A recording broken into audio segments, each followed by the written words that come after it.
Thank you, Uten. So for me also 5 minutes or so on my story. So we're active in the work of the mobility data space. We all know the sheet here just to make sure that you don't understand me being active in healthcare or whatever. We're talking about the mobility data space. And basically the work that we're doing and the vision we have and the initiative of EDIC, which I will talk about later, is basically based on this don't start counting.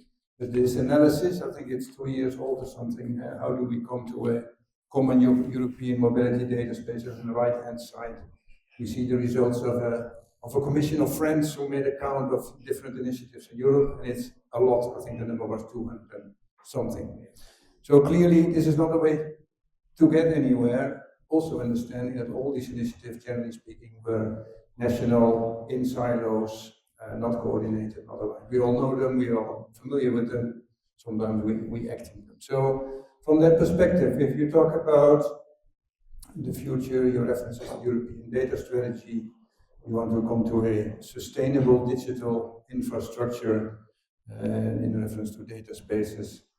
What do you do? So from that perspective, from the Dutch government, we've engaged together with the European Commission and other member states, a little bit based on what you see on the sheet here, and maybe later for a discussion in the group, because it basically says here, look, member states and the Commission should take the initiative to come to a sustainable digital infrastructure, not these subsidized projects anymore that stop after 3, 4, or 5 years. But of course, we need to continue, and we need a sustainable infrastructure.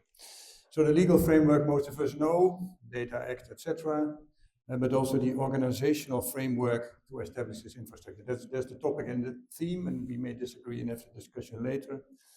And then immediately, if you talk about the European mobility data space, EMDS, you also talk about governance aspects. So will this, can we create a structure in which we can also do the governance around standardization? So the EDIC itself is an instrument invented by the European Commission. It's not a member states initiative, which basically says through cross-border projects, you need to come together and now take over basically from the European Commission that can only do so much as establishing a strategy, creating the legal framework, and then it's up to the member states or private companies who want to establish what this strategy. So basically, we say this EDIC, so think about a number of member states working and collaborating together, needs to become this organization through which we implement cross-border use cases.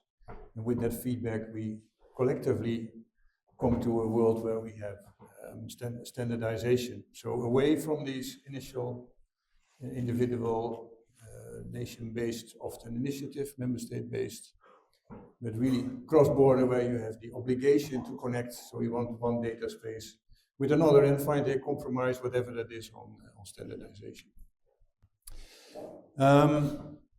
So okay, also as a statement, okay, I think there's enough technology around. Ute also referred already to a lot of technological discussions. Many of us are potentially part of that. So as a statement from my side, there's enough technology around. It's time, and you see the examples here, it's more an organizational question and also a time to really start to make choices. No, not solution A, but solution B. And from that perspective, of course, we've seen already we have stable references like the IDSA data space protocol. We've got the iSHARE as a stable trust framework.